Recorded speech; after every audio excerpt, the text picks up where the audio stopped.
Right, welcome back to the What's He On About Cricket podcast. It's episode 32 of a brilliant show, and it's a special episode today because I'm joined by a world-renowned South African cricket coach, a man who's played with the likes of Tristan Stubbs and Marco Jansen, a quality cricketer. It's Gareth Truder. Happy to have you on the show, mate. How you doing? Cheers, thank you. Very excited. Looking forward to it. Good, mate. So we're going to go through the World Test Championship final. We're going to dive into that.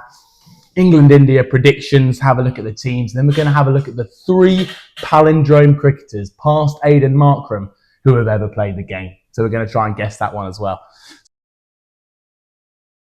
Good to have you on the show, mate. An SA Schools cricketer. But first of all, what does this mean to South Africa to win the World Test Championship final? I was actually having this conversation with my dad, who's still currently in South Africa. And I think, like the Springboks, like the rugby team, South Africa are in times of big trouble at times. So when they have sporting teams doing amazingly well, it has a knock-on effect to the whole country. So like when they walked home from the airport, there were thousands and thousands of people just waiting for them. So I think it really binds the country together like it does for the rugby. When its sports teams are doing well, it's something that's very important to them and they look forward to. And Lords was almost a home game for us with the amount of South Africans there. So it was something very special, and I think hopefully have a huge knock-on effect to South African cricket and in the long term get better and better. Yeah, absolutely. First win for South Africa in ICC tournament since 1998. Since the first Champions Trophy, which was actually called the ICC Knockout at the time. But we're going to dive into the innings. And we're going to look at the first innings, which started with Australia with the bat. Smith and Bo Webster both making 50s. However, it was Rabada and Marco Jansen who stole the show with the ball. 5 for Rabada. But how good are these two, Gaz? And have you faced either of them? Rabada, I think, is someone on the big stage, is always going to perform, and he likes to be on the big stage. Marco Jansen, funnily enough, played with him when I was in school. Massive, 6'7", 8 at 16, 17-year-old, bowling absolute heat. We had a game, SA Schools versus SA Colts, and he was in my team. And first ball, one of the young South Africans hit him for 6, first ball. So that's a statement he's probably saying now, going back to good old Marco Jansen. But hell of a bowler, someone that I think is just evolving and getting better and better, traveling around the world and learning skills in different conditions, and showed it, which is beautiful. Unreal. So one of your main memories of Marco is him getting pumped out of the ground. Yeah. Unreal. So he's clearly a gun bowler. But then moving into the second innings, Bavuma showed up a bit of fight before his big 66 in the second with a torn hammy. But what do you think of Bavuma as a cricketer and as a captain of this South African side? I think there was lots of controversy how he batted in the first innings, maybe from that last part of day when he was like 1 of 40, 50 balls. But he just showed that if he could get through that time, he could come in with a bit intent next day, which could have made a huge difference if they went another 2 or 3 wickets down that evening. It could have had a huge knock-on effect. I think Bavuma is going to be an absolute legend when he gets back to South Africa, if he wasn't already. He's obviously a very little man, but someone with a huge heart that goes and bats the pulled hamstring for his team. He was confident telling Markram that he wanted to be out there scoring the winning runs for his country. And I think that's a testimony to him. And who else would you want leading your team besides someone like that with those morals and that integrity? Yeah, absolutely. Temba Bavuma. I think some of his main struggles came early in his career. And I think the gap between his first Test 100 and his second was 7 years. Yeah. And he's a man where, as a neutral fan, you look at him and you think, does this guy deserve to be in this Test side? And as you said, he's clearly coming into his own now as a captain and as a batter as well. But then we look at the Aussie bowlers, Pat Cummins in particular, getting 6 for 28. He's at 32 years old, Hazelwood at 34 and Stark at 35. My question about the Aussie bowlers here now, Gaz, is how much longer do you reckon these guys have got in them? They still look absolutely world class, and I think maybe Pat Cummins having a bowl to Jeremy Clarkson just got him in the mode before playing South Africa. But I think they still have another 2 or 3 years in them. I don't remember, besides when Pat Cummins was really young, getting injured that regularly anymore. They monitor him quite a lot, including the others. So you hope they'd play a bit longer. It's very good for Test cricket. They're the best bowling lineup in a country mile with Lyon, who's obviously world class. So I think the longer they play, the better it's going to be for Australian Test cricket, and they are probably, if not one of the best ever attacks to bless the game. Yeah, absolutely. I mean, Cummins, Hazelwood and Lyon both going at an economy of about 1.3 in that first innings. Not sure if that was more South Africa's batting or their bowling. But moving into the third innings, Australia was 73 for 7, got dug out by Stark and Carey, taking them up to 207.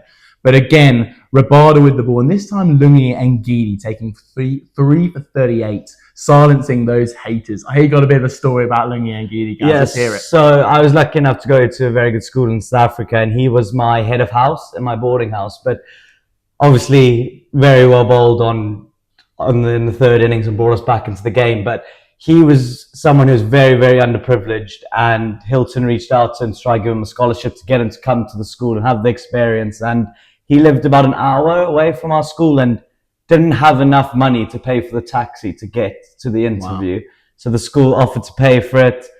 Landed up coming to the school on 110% scholarship, so paying for his uniform, his books, all of that. But then ended up playing South Africa under 19, played under 16A rugby, had I'm sure he would say the same, the most amazing experience that some maybe not be able to experience if he didn't have that opportunity to go to one of the top schools in South Africa, play at a high level and be surrounded by the best coaches in schoolboy cricket. So I think he'll see going to a school like that has almost changed his life and enabled him to go play in the IPL, play for South Africa. And those are the chances that people get in South Africa, which is amazing. And I'm sure he absolutely loved winning that title and for South Africa. Yeah, and I mean, it means so much to all these guys. We can clearly see it, and to the fans as well in that Lord's Cricket Ground, as you mentioned there, Gaz. But let's move on to Aiden Markram, the man of the match, man of the hour, in that fourth innings, getting 136. A couple of little stats. He's got 305 games against Australia, averaging over 60 against the Aussies. And also his average at home is 43, and his average away from home is just 20. Yeah. So my first question to you about Aiden Markram is, did you back him to go out there and chase down 280 opening the batting? That stats on Australia, I think, is obviously very true, but I think he's the man for the big occasions. So he's always someone that's going to rise up to the better bowling or more pressure, and he's got that dog in him, which you need in that moment. So if anyone was going to do it, was going to be Aiden Markram, and what a time to do it for his country and just to bat for that amount of time. And the pitch was getting flatter, and when Stark and Carey were going well, it was almost a good sign for South Africa because we knew that the pitch is flattening up a bit, and Aiden came with his intent and just looked to be positive, and wow, did he look good. Absolutely. I mean, probably one of the biggest hundreds in South African history in cricket. You've probably got to argue that. And what an innings it was. It's such a crucial time, just kind of playing the situation perfectly. No big shots, no risks. You name it, Markram was brilliant. Let's move on to the World Test Championship as a whole. The final was such a brilliant spectacle in the end. But my question to you is, do you like the World Test Championship? And is it a good thing with Test cricket, do you think? I like the World Test Championship in terms of there's an end goal to hopefully playing in the final. It used to just be a series against Australia or India or England or whatever that you win 3-0, or you've still got that aspect to it, but you've still got a goal that you want to play for a trophy.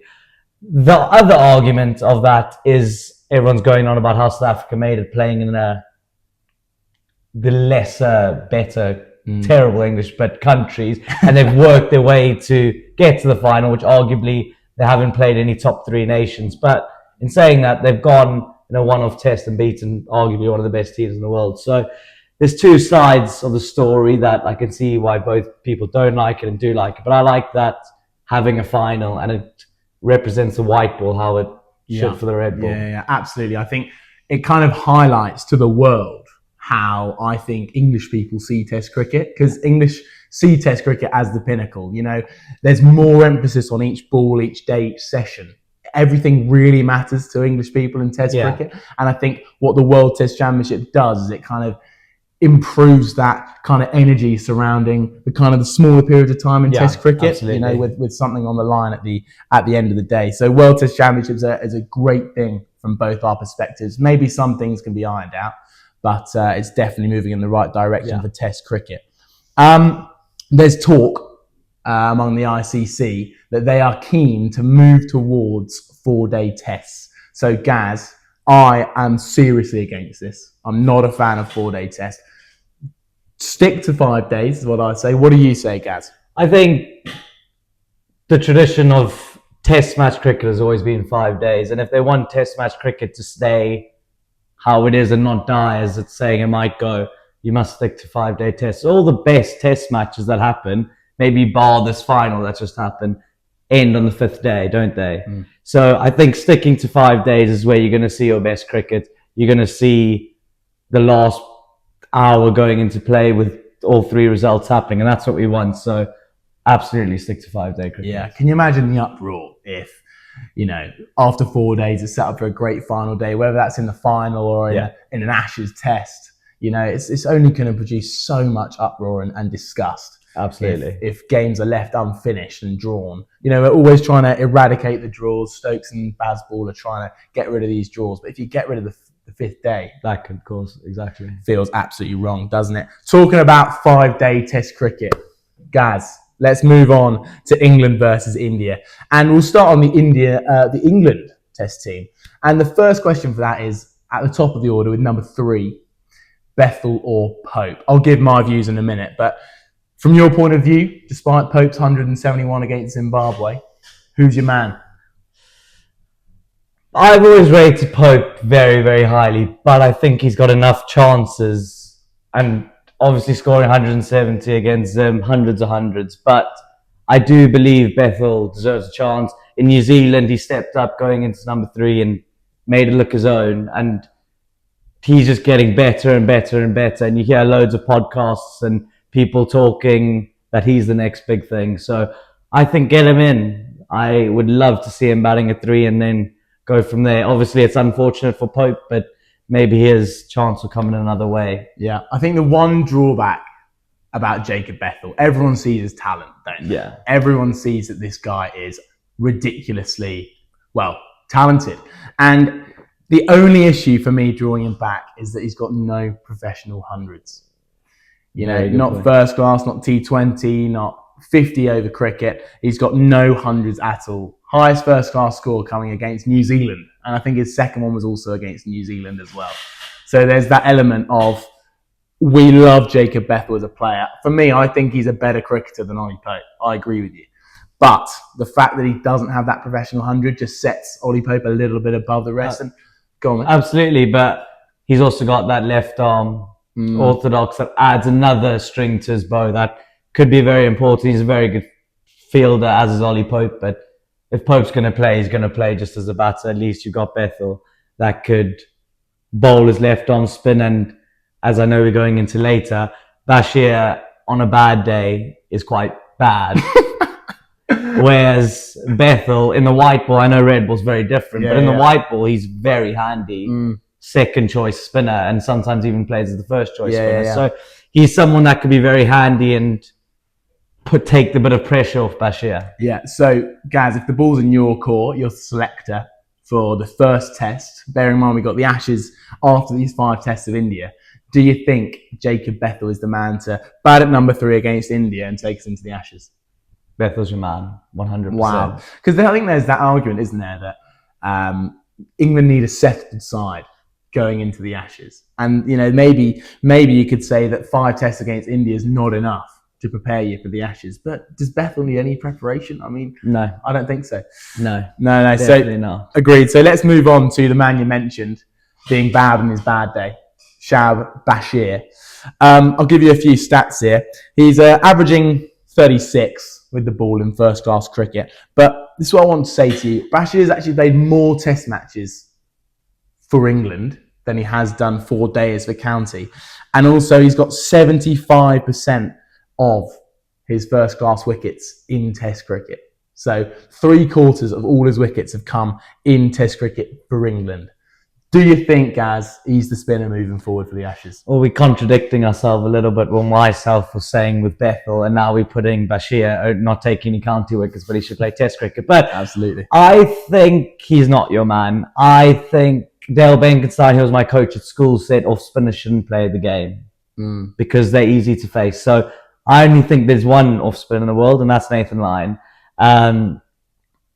I struggle to see him being the long-term solution, but I don't know who is the solution. I still quite fancy, as a Hampshire supporter, Liam Dawson as a very handy spinner that offers a lot more with the bat and a lot more experience. Who's taken probably, I don't know how many first-class wickets, but loads, and scored loads and loads of runs. So he might not be the long-term solution, but if Bashir is not going to be the long-term solution, why can't you get Dawson then? Yeah, there's this kind of decision about how Stokes is putting all this faith in Bashir, but as soon as Stokes leaves the captaincy, I don't think anyone else is going to put faith in Bashir. Exactly. And if he's this long-term guy you're trying to develop, when Stokes maybe isn't a tremendously long-term captain, there's lots of questions there. And also you've got the likes of Farhan Ahmed, who is arguably got more control than anyone else, 17-year-old at Notts, bowling his offies over there. So who's to say he's not the next prodigy? But our final question on the England side is, we've got 3 fast bowlers to pick. We've got Overton, Woakes, Carse, Cook and Tongue. I'll give you my 3, Gaz. My 3 are going to be Woakes, Tongue and Carse.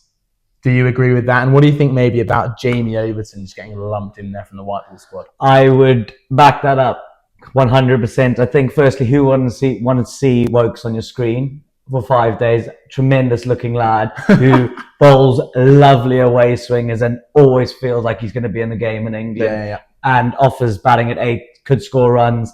And did you go Carse and Tongue? Yes. I would go with that too. I struggle to see Overton getting into the team as a red ball player. I know white ball, he can bowl quite quickly and hit some big sixes, but I don't think he's a red ball answer. And he's getting on it with age too. So I reckon Tongue and Carse are your guys that you can really bring into, who's probably going to play in the Ashes. Yeah. I think Jamie Overton, that pick for me, was a pure Ashes pick. Because this guy is 6'4", 6'5", bowls a pretty decent pace on a good day. And you look at it and you think, I think he averages 31 in first class cricket in England. And I feel like you can't, there's no reason why he should be brought into that test team other than that Ashes pick. So next question for you guys, as a South African, are you scared of that bowling lineup of Bryden Carse, Josh Tongue, Chris Woakes? Maybe you're pretty scared of him, but Bashir as well. Does that frighten the living daylights out of you? That doesn't. No. To be honest, it's not Stark, Hazelwood and Cummins with line at bowling spin. So there's not a lot of test wickets there, besides Woakes maybe. But there's not a lot of test wickets and there's not too much pace that the Indians are going to be afraid of. So that might be a little slight worry for them. I know Bazball, they've proved that it works and their batting looks incredible. But with that bowling attack, just to back up what we said, I think Bethl will be the perfect answer for them, having another spinner in the side. Yeah, really good shout. Talking about Indians being scared of our bowling attack, let's move on to the Indian team. Now, big changes to their lineup include no Rohit Sharma and no Virat Kohli. Do you think that this is a good or a bad thing? Maybe there's a lack of ego around the squad, or on the other side, there's a lack of experience around in English conditions. It's a tough one to answer because they are 2 legends of the game, aren't they? They are huge, huge players in India and around the world. So that's obviously a lot of test runs taken out, but I think they were past their best. And I think it's time for the Shubman Gills and those type of players to step up and score runs for India. There's a lot of pressure on them, but I think it's their time to step up and really make those spots their own. And Kohli and Sharma, I think their time was done, but they have been amazing. Yeah, I absolutely agree with you. And you've also got the likes of Sai Sudarshan, who won the orange cap for most runs in the IPL this year. You've got Shubman Gill, as you said, and Jaiswal at the top of the order is going to be an absolute beauty. But final question on this England-India series, Gaz, is about the conditions. So since Bazwell's come in, we've moved away from these kind of green nibblers where, foreign teams really struggle on. And we've moved into these flat decks where Harry Brook can go and bop it for 5 days straight. So do you think the fact that we've moved away from those harsh English conditions to flat decks, is that going to make it a little bit easier for these Indian batters to get used to those conditions? It does make sense that it'll probably be easier. And these players around the world can adapt so quickly now, can't they?